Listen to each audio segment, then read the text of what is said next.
ଦେଶ ଦୁଃଖ ପ୍ରତି ଦୃଷ୍ଟିପାତ କର, ପୁଣି ମୋର ପାପ ସବୁ କ୍ଷମା କର। ଆମେ ଆସୁ ମାନେ ପ୍ରାର୍ଥନା କରିବା।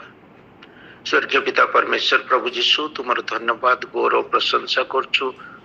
ତୁମେ ଆମମାନଙ୍କ ମଧ୍ୟରେ ଉପସ୍ଥିତ ଅଛ ବୋଲି ଧନ୍ୟବାଦ ଦଉଛୁ ବାପା। ତୁମେ କେତେ ଆଶ୍ଚର୍ଯ୍ୟ ଦୟାବାନ ପ୍ରେମିକ ପରମେଶ୍ୱର ଯେ ବାପା, ପ୍ରତି ସମୟରେ ତୁମେ ଆମମାନଙ୍କର ଯତ୍ନ ନେଇ ଆସିଛ ବାପା। ଆଜି ତୁମେ ଆମମାନଙ୍କୁ ଏଇ ସମୟରେ ପବିତ୍ର ଆତ୍ମାଙ୍କ ଦ୍ୱାରା କଥା କୁହ, ପୁଣି ସାହାଯ୍ୟ କର। ତୁମେ ଆମମାନଙ୍କର କର୍ଣ୍ଣକୁ ଉନ୍ମୁକ୍ତ କର, ପୁଣି ଆମମାନଙ୍କର ଅନ୍ତରାତ୍ମାକୁ ଖୋଲି ଦିଅ ବାପା, ଯେପରି ଆମମାନେ ତୁମର ସେ ପ୍ରେମକୁ, ତୁମର ସେ ଉପସ୍ଥିତିକୁ ଆହୁରି ଆହୁରି ଅନୁଭବ କରିପାରିବୁ। ଆଜିର ଆମର ବାକ୍ୟ ହଉଛି ଆଇ ଆମ୍ ନଟ୍ ଏଲୋନ୍, ମୁଁ ଏକାକୀ ନୁହେଁ। ମୁଁ ଏଇ ବାକ୍ୟ ପୂର୍ବରୁ ଯେତେବେଳେ ଯିବା, ସେତେବେଳେ ତା ପୂର୍ବରୁ ମୁଁ କିଛି ଗୁଡ଼ିଏ ଘଟଣା କହିବି, ଯେଉଁ ଘଟଣା ଗୁଡ଼ିକ ଏଇ ବାକ୍ୟ ମଧ୍ୟକୁ ମତେ ଆଣିବା ପାଇଁ ସୁଯୋଗ ଦେଲା ଆଉ ପ୍ରଭୁ କଥା କହିବା ପାଇଁ ମତେ ଆଜି ବ୍ୟବହାର କଲେ। ଘଟଣା ଗୁଡ଼ିକ ଏହିପରି। ଆଉ ଜଣେ ଭାଇ, ସିଏ ଗୋଟେ ନୂତନ ବ୍ୟବସାୟ କରିବେ ବୋଲି ଅନେକ ଜାଗାରୁ କିଛି ପଇସା ଧାର ଉଧାର କରିଦେଇଥିଲେ। ଆଉ ସେ ପଇସା ତାଙ୍କର କିଛି ଦିନ ଭିତରେ ବୁଡ଼ିଗଲା, ସବୁ ପଇସା। ଆଉ ସେ କଣ କରିବେ ବୋଲି କିଛି କହିପାରିଲେ ନାହିଁ। ତାଙ୍କ ପରିବାରରେ ତାଙ୍କର କେହି ହାତ ସାଥି ଦେଲେ ନାହିଁ। ତାଙ୍କର ସାଙ୍ଗସାଥି ମାନେ ତାଙ୍କର କେହି ପାଖରେ ରହିଲେ ନାହିଁ, ଆଉ ତାଙ୍କୁ କୌଣସି ବିଷୟରେ ସାଥି ଦେଲେ ନାହିଁ। ନା ବନ୍ଧୁବାନ୍ଧବ, ନା ସାଙ୍ଗସାଥି, ନା କେହି ତାଙ୍କର ସାଥି ଦେଲେ ନାହିଁ। ସେ ଏତେ ଏକାକୀ ଫିଲ୍ କଲେ ଯେ ଆତ୍ମହତ୍ୟା କରିବାକୁ ଯାଉଥିଲେ। ଏହା ଗୋଟିଏ ସତ୍ୟ ଘଟଣା। ଆଉ ସେ ଚାଲି ଯାଇଛନ୍ତି ଆତ୍ମହତ୍ୟା କରିବା ପାଇଁ। ଏଇ ସମୟ ତାଙ୍କର ଗୋଟେ ଫୋନ ଆସିଲା। ଆଉ ସେ ଫୋନରେ ତାଙ୍କର ସାଙ୍ଗ ଗୋଟେ ଫୋନ କରୁଛି, ଆରେ କୋଉଠି ଅଛୁ ତୁ? ନା ମୁଁ ଏଇଠି ଆସିଛି। ଠିଆ ହେଇଛନ୍ତି ଗୋଟେ ଜାଗାରେ, ପାହାଡ ଉପରେ ନା କୌଣସି ଗୋଟେ ଉଚ୍ଚ ସ୍ଥାନରେ ଆତ୍ମହତ୍ୟା କରିବାକୁ। ଆଉ ସେ ପିଲା କହୁଛି କଣ ହେଇଛି ରେ, ତୋର ସମସ୍ୟା କଣ ହେଇଛି? ସେ କିଛି ନ କହି, ମୁଁ ଗୋଟେ ଟେନସନ ଅଛି, ତୁ କିଛି କହନି ଅବିକା। ନା ରେ, ସବୁ ଟେନସନ ସମାଧାନ କରିବେ। ଆଉ ଆମମାନଙ୍କ ପାଖରେ ଦୟାନିଧି ଭାଇ ଅଛନ୍ତି, ତୋ ପାଇଁ ଟିକେ ପ୍ରାର୍ଥନା କରିଦେବେ କଣ ଯଦି ଟେନସନ ଅଛି। ଆଉ ତା ପାଇଁ ବାଳକ ଦୟାନିଧି ଭାଇ ପ୍ରାର୍ଥନା କରିଥିଲା, ଆଉ ସେ ପ୍ରଭୁଙ୍କୁ ପାଇଥିଲା। ତା ମନରେ ଖୁସି ଆସିଥିଲା, ଆନନ୍ଦ ଆସିଥିଲା, ଭରସା ଆସିଥିଲା। ଏହିପରି ଦ୍ୱିତୀୟ ଘଟଣା ଏହିପରି ଘଟିଥିଲା। ଗୋଟେ ଖ୍ରୀଷ୍ଟିଆନ ଝିଅ ଗୋଟେ ହିନ୍ଦୁ ପୁଅକୁ ବାହା ହେଇଯାଇଥିଲା, ପ୍ରେମ ବିବାହ। କିଛି ଦିନ ପରେ ପିଲାଟିଏ ହୋଇଥିଲା। ତାପରେ ଦୁଇ ଜଣଙ୍କ ଭିତରେ କଣ ହେଲା, ଦୁଇ ଜଣ ଯାକ ଛଡାଛଡି ହେଇଗଲେ। ଝିଅଟି ଫେରି ଆସିଲା, କାର୍ଯ୍ୟକ୍ଷେତ୍ରରେ କାର୍ଯ୍ୟ କରୁଥିଲା। ଆଉ ସବୁଦିନ ରାତିରେ ସେ ଏକାକୀ ଭାବୁଥିଲା। ଆଉ ସେ ତା ବାଳକ ପାଖକୁ ଗଲା। ବାଳକ ତାକୁ ସାନ୍ତ୍ୱନା ଦେଲେ, ପ୍ରଭୁଙ୍କର ବାକ୍ୟ କହିଲେ, ଆଉ କଥା କହିଲେ। ସେଇଦିନ ସେ ଝିଅଟି ପ୍ରଭୁଙ୍କର ପ୍ରେମକୁ ଅନୁଭବ କରିପାରିଥିଲା। ଆଉ ଗୋଟିଏ ଘଟଣା ଏପରି ଘଟିଥିଲା। ଗୋଟିଏ ବାପା ମାଙ୍କର ଗୋଟିଏ ମାତ୍ର ପୁତ୍ର ଥିଲା। ଆଉ ସେ ପିଲାଦିନୁ ଏପରି ଗୋଟେ ରୋଗରେ ଆକ୍ରାନ୍ତ ହେଇଥିଲା ଯେ ଯାହା ଉପରେ ସବୁଦିନ ଭରସା କରାଯାଇ ପାରୁନଥିଲା। କିନ୍ତୁ ସେ ବଢି ବଢି ବଢି ବଢି ବଢି 20 ବର୍ଷ ଉପରକୁ ଚାଲିଗଲା। ଯୁବା ଅବସ୍ଥା। ତାପରେ କାମ କଲା, ପରିବାରର ଭରଣ ପୋଷଣରେ ସାହାଯ୍ୟ କଲା। କିନ୍ତୁ ହଠାତ୍ ସେଇ ରୋଗ ଦ୍ୱାରା ସେ ଆକ୍ରାନ୍ତ ହେଲା, ହସ୍ପିଟାଲରେ ଆଡମିସନ ହେଲା। ଆଉ ହଠାତ୍ ସେ ଚାଲିଗଲା। ବାପା ମା ମୁଣ୍ଡରେ ହାତ ଦେଲେ, କହିଲେ ଆଜି ଆମେ କଣ କରିବୁ? ପୁଅ ତ ସାହାଯ୍ୟ କରୁଥିଲା ଯେ ଆମେ ଚଳୁଥିଲୁ, କିନ୍ତୁ ଯୋଉ ଯୁବା ପୁଅ ଆମ ପରିବାରର ମେରୁଦଣ୍ଡ ବୋଲି ଆମେ ଭାବୁଥିଲୁ, ସେ ଆଜି ଚାଲିଗଲା।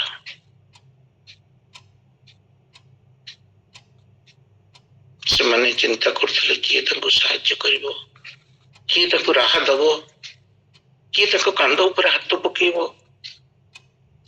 ଆଉ ଗୋଟେ ଘଟଣା ଏପରି ଘଟିଥିଲା। आपण मैंने समस्ते जानती घटना तो आज आपण मैंने समस्ते जानी किपरि आम नीट परीक्षा स्काम है अनेक युवा पिला माने वर्ष सारा पढ़ी था प्रिपरेशन करी किपरि ए वर्ष पाइलुनि आर वर्ष पाइबु बोते और टार्गेट रखी था मैं ये वर्ष क्रैक करी मेडिकल पाइबे पढ़ी सरकारी कॉलेज रे किंतु स्काम है प्रश्न पत्र लिखित होगा आ कि युवा इतने एकाकी अनुभव कले से आत्महत्या करते आज मान टॉपिक हूँ I am not alone God is always with me मु एकाकी नुहे परमेश्वर आम मान सहित रचंती अनेक लोक माने बाहर हसी था खुशी होती आपण मैंने देखले भावे जे आंक मन भीतर दुख कौन अच्छे मैंने जापर किंतु अन्य साइड रे देखला बेलू जपरी मुद्रार दुईपर साइड थाए से अंतकरण देखला बेलू से माने एकाकी एकाकी एकाकी भावुंट केमती जगत रे एकाकी बंचीबे प्रभु जीशुकर भी सेमती समझला जिते से अरेस्ट होते जिते विचार जिते शिष्य मैंने छाड़ी जाइए लोक मैंने छाड़ी जाइए समस्ते छाड़ी जाइए एमती समय भी मो जीवन आसला मु भी भावुली कौन करी मु भी भावुली मत कहीं बुझी पारना बोली आज से वाक्य आज आम को कथा कहूँ हुए तो आम एकाकित्व आसे क्या केतले रिजेक्शन करदेला बेलू कहीं गोटे रोग पड़ी किसी दिन रोग पड़ू आ रोग भल होनी आसे पड़ी रही चारिपटे कहीं ना क्यों समय भी आम जीवन में फेलियर हो हताश हो निराश हो जाइचु कई घटना हार्ट ब्रेक आम हृदय भांगी जाइए समय आम एकाकी भावी था केतल भी एपरी होते आम चारिपटे बहुत लोक अच्छा अनेक लोक अच्छा परिवार अच्छी भाई भौणी अच्छा बहुत सांगसाथी अच्छा तथापि आम एकाकी फिल करता भावुची एकाकितर कहीं मत लगुच कहीं लगुच मत किए साहाय्य कर मो पाखे किए रहिबो अनेक समय आम भावुचे बोधे मत कहीं बुझी पारना बोधे मत कहीं भी मोर केयर नौना मैंने थर थर भाव मु बोधे एकाकी युद्ध करुचे जगत सहित मुझे एकाकी युद्ध करुचे मो समस्या सहित मुझे एकाकी युद्ध करुची मो कष्ट सहित मुझे एकाकी युद्ध करुची थर थर लगे जे प्रभु बोधे मोटार बहुत दूर को चली जाइए मत आ देखी पारना मो कथा शुणी पारना मो प्रार्थना शुभा जाऊनी शुणा जाऊनी किंतु बाइबल कौन कहे गोटे अति पावरफुल सत्य कहे we are never alone because God is always with us हमने केबे भी एकाकी न हो कारण परमेश्वर आममानकर सहित रचती जेतेबेले हुए तो आम को समस्त जगत छाड़ी की चली जाइए जेते हुए तो आम भावी थाई पारू प्रभु मोर वाक्य शुणी पारना मोर प्रार्थना शुणी पारना जेते हुए तो आम भावुचु जे आम को सामने द्वारटा बंद हो रास्ता दिशुनी आलो दिशुनी मु अंधकार भितर चलुची अंधकार भितर बुड़ी रही से अंधकार गृह भितर मो परमेश्वर मो पाखे ठिया मैंने हुए तो साइलेंटली क्रंदन करता सारा पृथ्वी मोर क्रंदन देखी पारि न था मो चारिपटे कहीं मत अनुभव कर पारि न मोर अस्तित्व को मोर कष्ट को मो अंतकरण को कहीं भी बुझी पारि न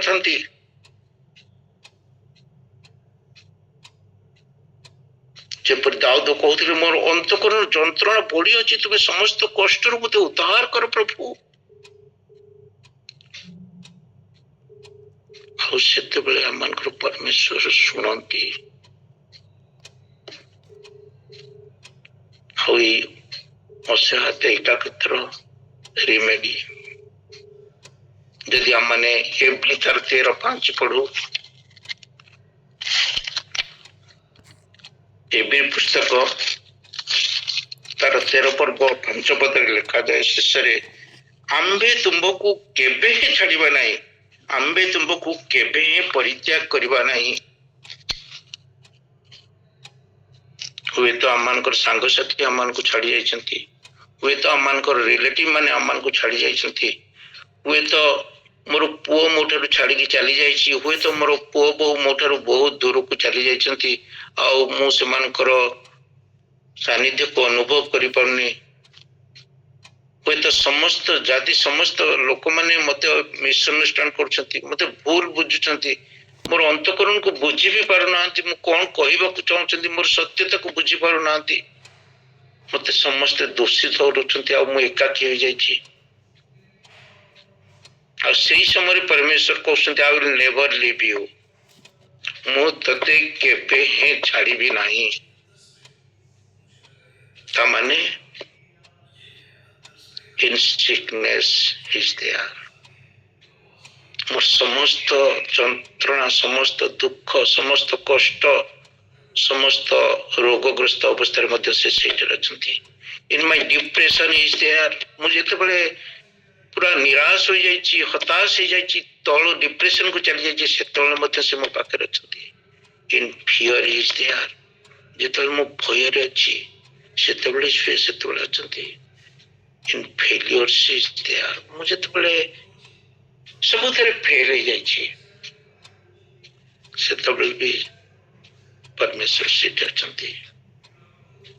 ଯେତେବେଳେ ମୁଁ ଏକାକୀ ଅଛି ସେତେବେଳେ ପରମେଶ୍ୱର ମୋ ପାଖରେ ଠିଆ ହେଇଛନ୍ତି। ଯଦି ଆମେ ଘଟଣାକୁ ଦେଖିବା, ଯେତେବେଳେ ଗୋଟେ ଛୋଟ ଛୁଆ ତାର ବାପାଙ୍କର ହାତ ଧରିକି ଚାଲୁଥାଏ ନା, ସେତେବେଳେ ଭାବେ ଯେ ବୋଧେ ସାରା ପୃଥିବୀ ମୋ ପାଖରେ ହାରିଯିବ, କାହିଁକି ନା ସେ ତାର ବାପାଙ୍କର ହାତ ଧରିଛି, ତା ବାପା ତାର ହାତ ଧରିଛନ୍ତି। ଆପଣ ସମସ୍ତେ ସେଇ ଘଟଣାଟି ଶୁଣିଥିବେ, ନାୟଗ୍ରା ଜଳପ୍ରପାତରେ ଏପଟୁ ସେପଟକୁ ଚାଲୁଥିବା, ଆଉ କାନାଡା ଆଉ ଆମେରିକାର ମଝିରେ ହଉଛି ନାୟଗ୍ରା ଜଳପ୍ରପାତ, ଆଉ ଗୋଟେ ରୋପ ବନ୍ଧା ହୋଇଛି, ତା ଉପରେ ଲୋକ ହଜାର ହଜାର ଲୋକମାନେ ଅନେଇଛନ୍ତି, ଲୋକମାନେ ସ୍ତବ୍ଧ ଅଛନ୍ତି। ଉପରୁ ଜଳପ୍ରପାତରୁ ପାଣି ପଡି ଚାଲିଛି, ଆଉ ସେଥିରେ ଧୂଆଁ ହେଇଯାଉଛି, ଆଉ ଜଣେ ବ୍ୟକ୍ତି କହୁଛନ୍ତି ଚାଲ ଆପଣ ମାନଙ୍କ ଭିତରୁ କେହି କଣ ମୋ ସାଥିରେ ଚାଲିବାକୁ ଇଚ୍ଛା କରିବେ କି, ଆମମାନେ ଏହି ଦୌଡ଼ି ଉପରେ ଚାଲି ଚାଲି ଆର ପଟକୁ ଯିବା, ମୁଁ ତାଙ୍କୁ ସୁରକ୍ଷାର ସହିତ ନେଇ ପହଞ୍ଚେଇ ଦେବି। କେହି ଚଳେଇବି ବାହାନରେ, ଏଠି ବଡ ଜଳପ୍ରପାତ ତଳକୁ ଦେଖି ହଉନି, ବାପରେ ମନରେ ଭୟ। କିନ୍ତୁ ଗୋଟେ ଛୋଟ ଶିଶୁଟା ହିଁ ଆସିଲା, ମୁଁ ଯିବି। ଆଉ ବ୍ୟକ୍ତି ଜଣକ ତାଙ୍କର ଛୁଆକୁ ଧରି, ତାର ହାତ ଧରି ତାକୁ କଢେଇ ନେଇ ଯାଉଛନ୍ତି, ଆଉ ଆର ପଟେ ପହଞ୍ଚୁଛନ୍ତି। ଲୋକମାନଙ୍କ ଭିତରେ ଯୋଉ ଉତ୍ସାହ, ଯୋଉ ଚିନ୍ତା ଥିଲା, ତାହା ଦେଖି ସେମାନେ ଆହୁରି ଉତ୍ଫୁଲ୍ଲିତ ହେଇ ଉଠୁଛନ୍ତି। କିନ୍ତୁ ସେ ଛୋଟ ପିଲାକୁ ଯେତେବେଳେ ପଚାରିଲା ତମେ କେମିତି ଭାବିଲ ଯେ ମୁଁ ଯିବି ବୋଲି, ତମେ ବାହାରି ଆସିଲା, ଆମେ ଭୟ କରୁଥିଲୁ ଏତେ, ବିକଜ ଇଜ ମାଇ ଫାଦର, କାରଣ ସେ ମୋର ପିତା, ଯେ କି ସବୁ ଡିଫିକଲ୍ଟ ଅବସ୍ଥାରେ ମଧ୍ୟ ମୋ ହାତ ଛାଡିବେ ନାହିଁ। ଯେତେ ଅବସ୍ଥା ହଉ, ଯେମିତି ଅବସ୍ଥା ହଉ, ମୋର ବାପାଙ୍କ ଉପରେ ମୋର ଭରସା ଅଛି। ଦ୍ୱିତୀୟ ବିଷୟ ହଉଛି ଜିଜସ୍ ଅଣ୍ଡରଷ୍ଟାଣ୍ଡସ୍ ଲୋନଲିନେସ୍, ଈଶ୍ୱର ସେଇ ଏକାକିତ୍ୱକୁ ମଧ୍ୟ ପ୍ରଭୁ ଯୀଶୁ ଯେତେବେଳେ ଜଗତରେ ଥିଲେ ତାକୁ ଏକ୍ସପିରିଏନ୍ସ କରିଥିଲେ। ଆମେ ଯଦି ମାଥ୍ୟୁ 26:56 ଦେଖୁ,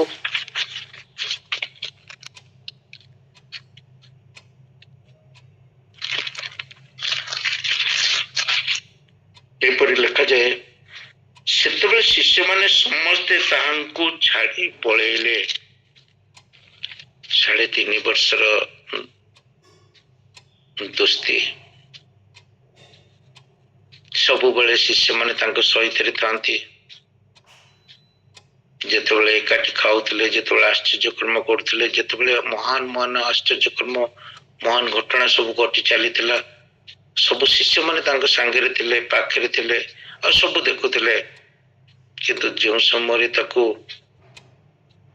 ପ୍ରଭୁ ଯୀଶୁଙ୍କୁ ଆରେଷ୍ଟ କରାହଉଛି, ନିଆଯାଉଛି, ସେତେବେଳେ ତାଙ୍କ ନିଜ ଶିଷ୍ୟମାନେ ତାଙ୍କୁ ଛାଡିକି ଚାଲି ଯାଉଛନ୍ତି। ଆପଣ ଚିନ୍ତା କରନ୍ତୁ, ସେହି ସମୟରେ ପ୍ରଭୁ ଯୀଶୁ ମନୁଷ୍ୟ ହିସାବରେ କଣ ଭାବୁଥିବେ?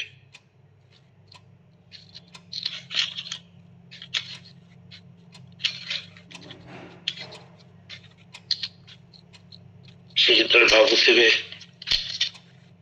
ଯୋଉ ଶିଷ୍ୟକୁ ମୁଁ ଏତେ ପ୍ରେମ କରୁଥିଲି, ଯୋଉ ପିତରଙ୍କୁ ମୁଁ ପ୍ରଧାନ ଶିଷ୍ୟ କରିଥିଲି, ସିଏ ମତେ ଚିହ୍ନି ନାହାନ୍ତି ବୋଲି କହୁଛନ୍ତି। ପ୍ରଭୁ ଯୀଶୁ ବୁଲି ପଡୁଛନ୍ତି, ଅନଉଛନ୍ତି। କାଶ କିଏ ମୋ ସପୋର୍ଟରେ କହିବ କି, କିଏ ମୋ ପାଖରେ ଠିଆ ହବ କି, ମୋ ସାଥିରେ ଚାଲିବ କି? କିନ୍ତୁ ତାଙ୍କର ପ୍ରଧାନ ଶିଷ୍ୟ ମୁଁ ଚିହ୍ନିନି। ଯେଉଁ ଲୋକମାନେ ଗତକାଲି ତାଙ୍କର ଧନ୍ୟବାଦ, ଗୌରବ, ପ୍ରଶଂସା କରୁଥିଲେ, ସ୍ତୁତି କରୁଥିଲେ, ହୁଏତ ଆଜି ଯେପରି ଆମମାନେ ଆରାଧନା କରୁଛୁ, ସ୍ତୁତି କରୁଛୁ, ପ୍ରଶଂସା କରୁଛୁ, କାଲି ସକାଳେ ଆମମାନଙ୍କୁ ତାଡ଼ନା ଆସିଲେ ଆମେ କହିବୁ ଆମମାନେ ଜାଣିନୁ ପ୍ରଭୁଙ୍କୁ। ସେଇ ସମୟରେ ମଧ୍ୟ ପ୍ରଭୁ ଯୀଶୁଙ୍କୁ ତାଙ୍କର ଲୋକମାନେ, ଯୋଉମାନେ ତାଙ୍କର ପ୍ରଶଂସା ଗୌରବ କରୁଥିଲେ, ସେମାନେ ଛାଡିକି ଚାଲି ଯାଇଥିଲେ। ଦେ ରିଜେକ୍ଟେଡ ହିମ୍। ତାଙ୍କ ବିରୁଦ୍ଧରେ କହୁଥିଲେ, ସାଉ ସେଇଠି ବି ପାଟି କରୁଥିଲେ, ତାଙ୍କୁ କ୍ରୁଶରେ ଚଢାଅ। ଆଉ ପ୍ରଭୁ ଯୀଶୁ ସେ ପେନ୍ କୁ ଅନୁଭବ କରୁଛନ୍ତି, ଦ ପେନ୍ ଅଫ ରିଜେକ୍ସନ ଆଣ୍ଡ ଲୋନଲିନେସ୍। ଆଜି ହୁଏତ ଆମେ ସମସ୍ତେ ବସିଛୁ ଆଉ ଭାବୁଛୁ, କିନ୍ତୁ ପ୍ରତ୍ୟେକ ଅନ୍ତରରେ କୋଉଠି ନା କୋଉଠି କେତେବେଳେ ଆମେ ଭାବୁଛେ, କେହି ବୋଧେ ମତେ ବୁଝିପାରୁନାହାନ୍ତି, ମୁଁ ଏକାକି ପଡିଯାଇଛି। ଘରେ ତ ଆମମାନଙ୍କର ଏମିତି ଘଟେ ଯେ ମୁଁ କହେ ତମେ କଣ କିଛି କରୁନ, ମତେ ସାହାଯ୍ୟ କରୁନ, ସେ ବି ଭାବୁଥିବ ମତେ କେହି ସାହାଯ୍ୟ କରୁନାହାନ୍ତି, ମୁଁ ଭାରି ଏକାକି ଅଛି। ଆଉ ସେଇଥିପାଇଁ ପ୍ରଭୁ ଯୀଶୁ ଆମମାନଙ୍କର ସାଇଲେଣ୍ଟ ଟିୟର୍ସ କୁ, ଆମମାନଙ୍କର ଇମୋସନ କୁ, ଆମମାନଙ୍କର ଆବେଗକୁ ବୁଝିପାରୁଛନ୍ତି। କାରଣ ସେ ଜଗତରେ ଥିଲାବେଳେ ତାଙ୍କର ଅବସ୍ଥା ମଧ୍ୟ ସେହିପରି ଥିଲା। ସେ ମଧ୍ୟ ଭାବୁଥିଲେ, ଚିନ୍ତା କରୁଥିଲେ, ଏ କଣ ଏମିତି ଘଟି ଯାଉଛି, ମୋ ଜୀବନରେ ଏମିତି କଣ ଘଟି ଯାଉଛି। ଯଦିଓ ସେ ପରମେଶ୍ୱର ଥିଲେ, ଯଦିଓ ସେ ଆଗକୁ କଣ ହବ ଜାଣିଥିଲେ, ଯଦିଓ ସେ ସମସ୍ତ କିଛିର ଇଲାଜ ମଧ୍ୟ ଜାଣିଥିଲେ, ତଥାପି ସେ ଭାବୁଥିବେ ସେଇ ସମୟରେ ମନୁଷ୍ୟ ହିସାବରେ ମୁଁ ଏକାକି ଅଛି, କିଏ ମୋ ସାଙ୍ଗେ ଚାଲିବ ବୋଲି। ଯେପରି ଲେଖା ଯାଉଛି, ଆମେ ଯଦି ପଢିବା Hebrew 4:15, କାରଣ ଯେ ଆମ୍ଭମାନଙ୍କର ଦୁର୍ବଳତାରେ ଆମ୍ଭମାନଙ୍କ ପ୍ରତି ସହାନୁଭୂତି ଦେଖାଇବାକୁ ଅସମର୍ଥ, ଆମ୍ଭର ଏପରି ମହାଯାଜକ ନାହାନ୍ତି, ବରଂ ସେ ପାପ ରହିତ ହୋଇ ଆମ୍ଭମାନଙ୍କ ପରି ସର୍ବତ ଭାବେ ପରୀକ୍ଷିତ ହେଲେ। ପ୍ରଭୁ ଯୀଶୁ ଆମମାନଙ୍କର ସମସ୍ତ ବିଟ୍ରେୟାଲ, ସମସ୍ତ ଇମୋସନାଲ ପେନ୍, ସମସ୍ତ ଦୁଃଖ, ସମସ୍ତ ଅବସ୍ଥାକୁ ଜାଣନ୍ତି ଆଉ ଅନୁଭବ କରିଛନ୍ତି। ତେଣୁ ଆମମାନେ ଯେତେବେଳେ ପ୍ରାର୍ଥନା କରିଥାଉ,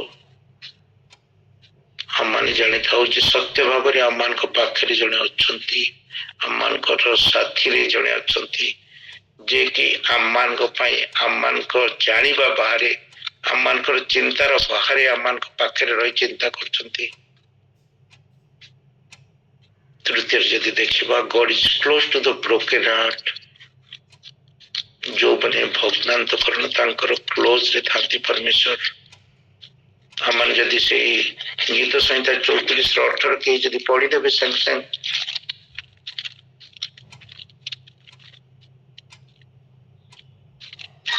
ସଦାପ୍ରଭୁ ଭଗ୍ନାନ୍ତକରଣ ମାନଙ୍କର ନିକଟବର୍ତ୍ତୀ ଅଟନ୍ତି ଓ ସେ ଚୂର୍ଣ୍ଣମାନ ମାନଙ୍କୁ ତ୍ରାଣ କରନ୍ତି। ଅନେକ ସମୟରେ ଆମମାନଙ୍କର ଅନ୍ତଃକରଣ ଭାଙ୍ଗି ଯାଇଥାଏ, ଚୂର୍ଣ୍ଣ ହେଇଯାଇଥାଏ। गीत रचक लिखुंट कहार निकटवर्ती भग्नांतकरण केमती भांगी जाए जो निज लोक मैंने आम मान को धोखा दे आम मान को चिन्ह पार न जो निज लोक मैंने आम ठार दूरे जाती जहाँ को सहित माने इमोशनाली अटैचमेंट बहुत एत अधिक थाए जे हुए तो से मोर स्त्री हो पारे स्वामी हो पारे पुओ हो पारे झी हो पारे सांग हो पारे मोर निज मंडल लोक मैंने हो पारे जहाँ को मुझे अति भल पाऊँ से मैंने मत जो बिट्रे करता से प्रकार भग्नांतकरण बेल को अंतकरण भांगी जाइए मोर मत बंचा इच्छा होनी मत आग को चलने को इच्छा होनी से समय गीत रचक लिखुंट कहार निकटवर्ती जिते आम मैंने अंतकरण भांगी जिते आम मैंने परमेश्वर निकट संपूर्ण भांगी जाइए से देखुं मो नुआकि गढ़ी पारि परमेश्वर एते पावरफुल जे से कहा को अवस्था बदल दे पारे बोली आम मैंने जान बुझा उचित जिते आम मैंने धूली हो जाता से चापुड़ी देकी पुणी पत्थर कर दे पारे नुआकि गढ़ी दे पारे जो सारा पृथ्वी मो ठार दूर को चली जाऊँगी से ईश्वर मो पाख आहरी निकटतर हो मो भाई लगिकी रोचे मत जापुड़ी धरती जिते आम मैंने जन को कुंडे धरता जो तार से माने जो जन को मैंने मोर छुआ को मोर पुओ को मोर स्त्री को मोर जहाँ को मुझे कुंडे धरता जो अनुभव आसे से अनुभव आसी था जो परमेश्वर मत जापुड़ी धरता एलियन जीवन में सेमती आसला से प्रार्थना कर प्रभु मु एकाकी कहीं ना मो सहित आम जदि से प्रथम राजावली 19:10 को देखो से कहते प्रभु समस्त मत छाड़ी चली मु एकाकी आई एम एलोन से भावुं मो बोधे संपूर्ण एकाकी हो डिस्करेज हो निराश हताश हो भयग्रस्त होती किंतु परमेश्वर कौन कहते से कहते प्रभु मु टायर्ड मु एग्जॉस्टेड मु इमोशनली एम्प्टी जाइए मो अंतकरण भांगी जाइए प्रभु किंतु परमेश्वर तो कहते तुम कौन भाव तुम एकाकी अच्छ तुम सहित अच्छी अनेक भाववादी बंची तुम्हें एकाकी नुह आई एम विथ यू मु तुम सहित अच्छी मु तुम सहित अच्छी मु तो साथी अच्छी मु तो पाखे अच्छी तोर समस्त हार्ट ब्रेक हो जाता बेल को मत मु तो सहित अच्छी हृदय अवस्था मु चिन्ह पारे जानी पारे तार इलाज मु जानी मु तो पाखे ठिया तोर से हृदय धक धक को मु शुणी पारुची तो अंधकार कांदुला बेल को मु देखी पारुची तो लुह जिते गरम लुह तो आखिर टोपा टोपा पड़ुची से मो हस्त ऊपर पड़ुची तू भावुचु तोर एकमात्र पुओ चली जाइए तू भावु तू मोर प्रेमिक मो ठार दूर को चलीदेला मत छाड़देला छाड़ी चली गला तो भावुथु मोर सांग साथी मोर परमेश्वर कहीं भी मो पाखे नहांती मोर एते बड़ ऋण किए सुझिब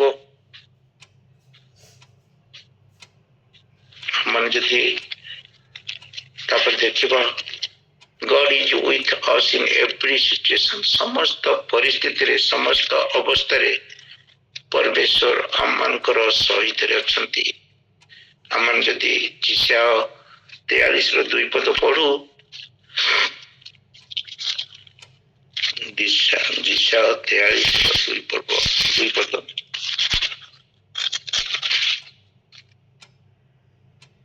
तुम्बे जल मध्य दे जीवा बेले आंबे तुमर संगी हेबा नद नदी मध्य दे गमन कले से सब तुमको मग्न करिवो नाही तुम्बे अग्नि मध्य रे गमन करबा बेले दग्ध नइबो केबा अग्निशिखा तुमर दाह जन्माइबो नाही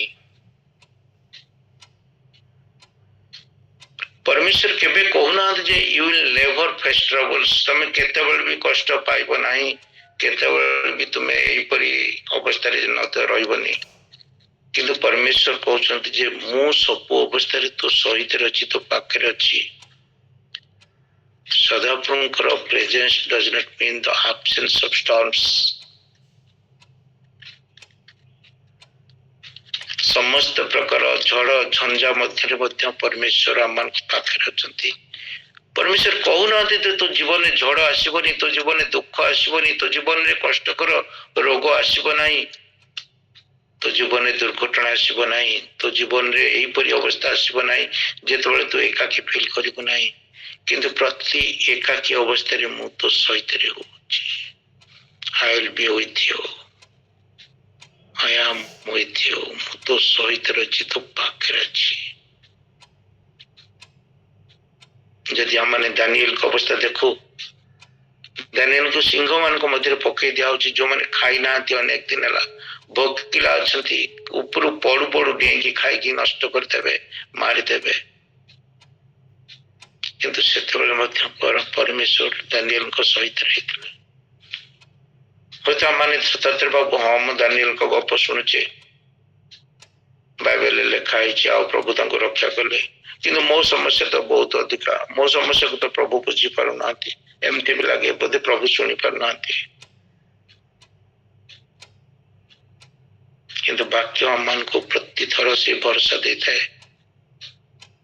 ଯେପରିକି ସଦରକ ମେଷକ ଅଗ୍ନିକୁ ସେ ପୁରା ଫର୍ନେସ୍ ଭିତରେ ପକେଇ ଦିଆହଉଛି, ପୁରା ଅଗ୍ନି ଶିଖା ଭିତରେ ପକେଇ ଦିଆହଉଛି, କିନ୍ତୁ ରାଜା ଗୋଟେ ଚତୁର୍ଥ ବ୍ୟକ୍ତିକୁ ଦେଖୁଛନ୍ତି।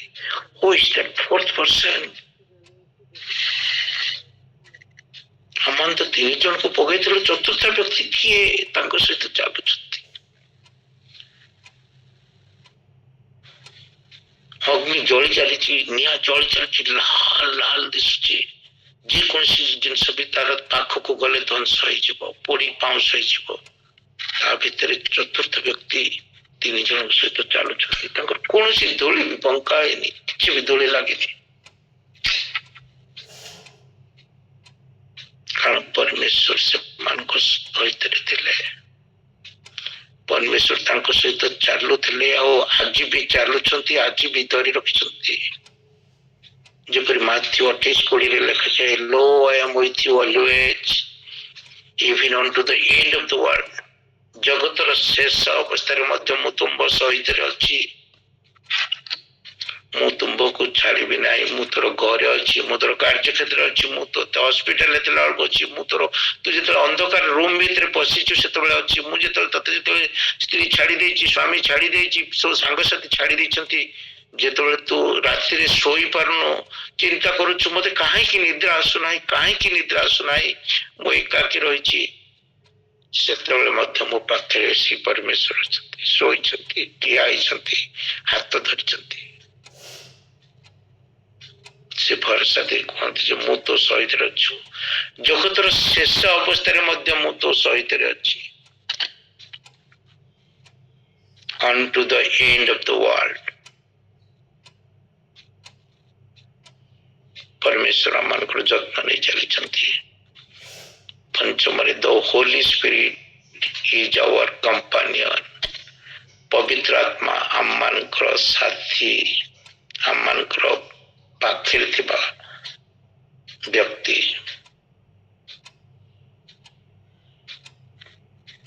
ପରମେଶ୍ୱର ଯେତେବେଳେ ଜଗତରୁ ଚାଲିଗଲେ, ସ୍ୱର୍ଗକୁ ନିଦ୍ରା ହେଲେ, ତା ପୂର୍ବରୁ କହୁଛନ୍ତି ମୁଁ ଚାଲିଯିବା ବେଳକୁ ତୁମ ପାଖକୁ ଜଣେ ବ୍ୟକ୍ତିଙ୍କୁ ପଠାଇବି, ଯିଏ ତୁମକୁ ସବୁ ଅବସ୍ଥାରେ ସାହାଯ୍ୟ କରିବ। He gave us the Holy Spirit। ସେ ପବିତ୍ର ଆତ୍ମାକୁ ଆମମାନଙ୍କ ମଧ୍ୟରେ ସବୁବେଳେ ତାଙ୍କର ଉପସ୍ଥିତି ଜାହିର କରିଛନ୍ତି ଆଉ ଆମମାନଙ୍କ ମଧ୍ୟକୁ ପଠେଇଛନ୍ତି। ଆଜି ଆମେ ଯେତେ ଜଣ ବସି ଅଛୁ, ଯେତେ ଜଣ ଏଇ ପ୍ରାର୍ଥନାରେ ବସି ଅଛୁ, ସମସ୍ତଙ୍କ ସହିତରେ ପରମେଶ୍ୱର ଆଜି କଥା କହୁଛନ୍ତି ଆଉ ପାଖରେ ଅଛନ୍ତି। ପବିତ୍ର ଆତ୍ମାଙ୍କର ଉପସ୍ଥିତିକୁ ଆମେ ପ୍ରତ୍ୟେକ ଅନୁଭବ କରୁଛୁ, କାରଣ ପବିତ୍ର ଆତ୍ମାକୁ ପରମେଶ୍ୱର ଯିବା ବେଳକୁ ଆମମାନଙ୍କ ମଧ୍ୟକୁ ପଠେଇଛନ୍ତି ଆମମାନଙ୍କର ସାହାଯ୍ୟ କରିବା ପାଇଁ। ଆମେ ଯଦି ଯୋହନର 14:16 ଦେଖୁଛେ, ଆଉ ମୁଁ ପିତାଙ୍କୁ ଅନୁରୋଧ କରିବି ପୁଣି ତୁମମାନଙ୍କ ସାଙ୍ଗରେ ଚିରକାଳ ରହିବା ନିମନ୍ତେ नट फॉर ए टाइम बीइंग चिरकाल रहिबा निमंते से तुम्भ मन को आउ जने साहाय्य करके अर्थात से सत्यम आत्मा को देवे। पवित्र आत्मा हमन को कंफर्ट देथांती, हमन को साहाय्य करिथांती। पवित्र आत्मा हमन को गाइड करथांती, हमन को रास्ता देखिथांती, पथ देखिथांती। पवित्र आत्मा हमन को शक्ति जोगी थांती, जेतबेले हमन कर देहरे शक्ति न थाए हमने भग्न अंतकरण सहित भांगी जाई थाओ।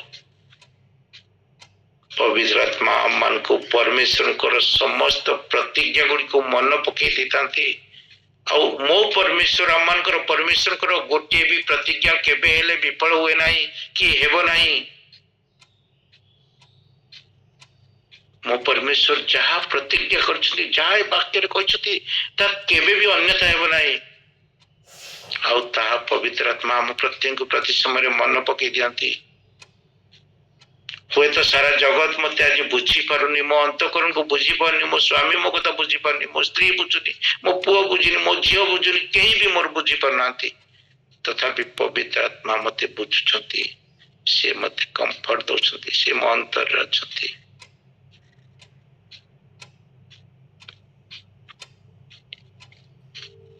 षष्ठ देखिबा we must draw nearer to God. हमने परमेश्वर को निकटवर्ती हेबा। हमने देखिबा याकूब 4:8 रे कोन लिखा जाए, यदि केही पढ़ी देबे याकूब 4 पर्व 8 पद। ईश्वरंकर निकटवर्ती हुओ, सेथिरे से तुम्हमानकर निकटवर्ती हेबे। हे पापी माने तुम्हमानक हस्त शुचि कर, पुणी हे द्विमना माने तुम्हमानक हृदय शुचि कर, शुद्ध कर। ईश्वर चाहते हमने तांकर निकटवर्ती हो बोली।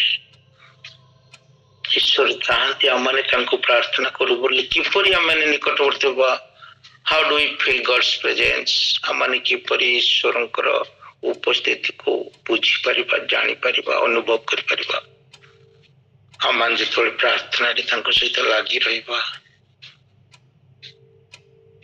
हमन खाली हमको सब प्रभु छाड़ी के जाइछंती पर किछि करबानी बसबा। हमन प्रार्थना करबानी, हमन तांकर वर्शिप करबा, हमन तांकर एई वाक्य को पाठ करबा, हमन तांकर बिलीवर्स माने तांकर सहभागिता तांको जानिथिबा,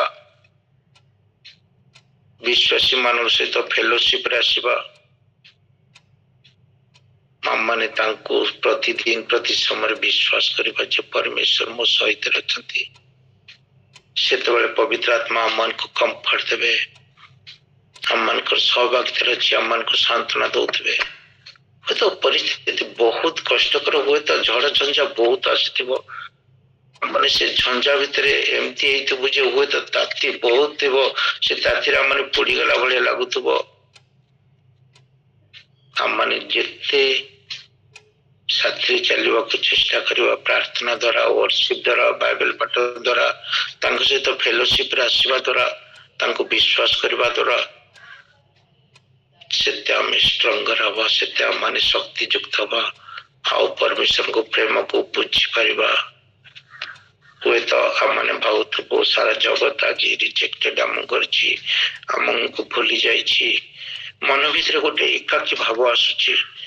किंतु प्रभु कहते मु ते देखी पारुछि, मु ते शुणी पारुछि, मु तोर पाद गति को देखुछि, आ तो सहित रे चालुछि। जेपरि जिसा 41:10 रे लिखा जाए,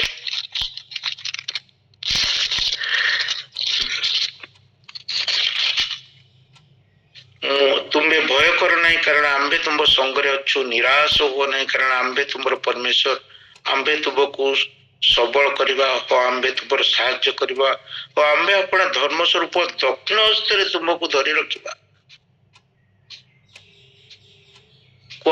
दक्षिण हस्त आम समस्त डाण हाथ बहुत शक्ति थाए। हम जदि से गीत संहिता 23 पढ़ू, Lord is my shepherd I shall not want, सदाप्रभु मोर प्रतिपालक मोर अभाव हेब नाही।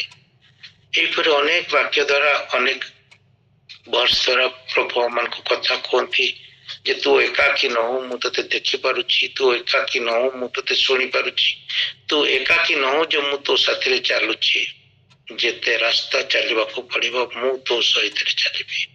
ହୁଏତ ରାସ୍ତା ଲମ୍ବା ହୋଇପାରେ, ହୁଏତ ତୋ ପାଖରେ ପେଟ୍ରୋଲ ନଥାଇପାରେ, ହୁଏତ ତୋ ପାଖରେ କିଛି ବି ନଥାଇପାରେ, ତୋ ଦେହରେ ଶକ୍ତି ନଥାଇପାରେ, but still I am with you। ମୁଁ ତୋ ସହିତ ଅଛି, ତୋ ପାଖରେ ଅଛି, ମୁଁ ତୋର ଯତ୍ନ ନେବି, ତୁ କେବେ ବି ଏକାକୀ ନ ହଉ। ପ୍ରଭୁ ଆଜି ଆମ ପ୍ରତ୍ୟେକଙ୍କୁ ଏଇ ଛୋଟ ବାକ୍ୟରେ କଥା କୁହନ୍ତୁ, ପୁଣି ଆମମାନଙ୍କୁ ଭରସା ଦଉଛନ୍ତି ଯେ ଆମମାନଙ୍କୁ ଆଗାମୀ ରାସ୍ତାରେ ପ୍ରତି ସମୟରେ ହାତ ଧରି ଚାଲିବେ ଆଉ ଚାଲୁଛନ୍ତି ବୋଲି। ପ୍ରେଜ୍ ଦ ଲର୍ଡ। ଛୋଟ ବାକ୍ୟରେ ପ୍ରଭୁ ଆମ ପ୍ରତ୍ୟେକଙ୍କୁ ଆଶୀର୍ବାଦ କରନ୍ତୁ। ମୁଁ ଲିବି ଭଉଣୀକୁ ଅନୁରୋଧ କରିବି, ସେ ଗୋଟେ ଛୋଟ ଗୀତ ବୋଲିବେ, ପଥିକ ତୁ ନୋହୁ ଏକାକୀ, ସେ ଅଛନ୍ତି ସାଥିରେ ସରଗ ପଥରେ ମତେ ନେବା ପାଇଁ ମୋର ଯୀଶୁ ଅଛନ୍ତି ସାଥିରେ। ଆସୁ ଦୁଃଖ ନିନ୍ଦା ଅପମାନ ସବୁ ମୋର ଯୀଶୁ ଅଛନ୍ତି ସାଥିରେ। ସରଗ ପଥରେ ମତେ ନେବା ପାଇଁ ମୋର ଯୀଶୁ ଅଛନ୍ତି ସାଥିରେ। ହାଲେଲୁୟା। ଅଛନ୍ତି ମୋ ସାଥିରେ, ସେ ଅଛନ୍ତି ମୋ ସାଥି, ସେ ଅଛନ୍ତି ମୋ ସାଥିରେ, ସେ ଅଛନ୍ତି ମୋ ସାଥିରେ। ଜୀବନର ଚଲା ପଥେ ସେ ଅଛନ୍ତି ମୋ ସାଥିରେ। ଜୀବନର ଚଲା ପଥେ ସେ ଅଛନ୍ତି ମୋ ସାଥିରେ।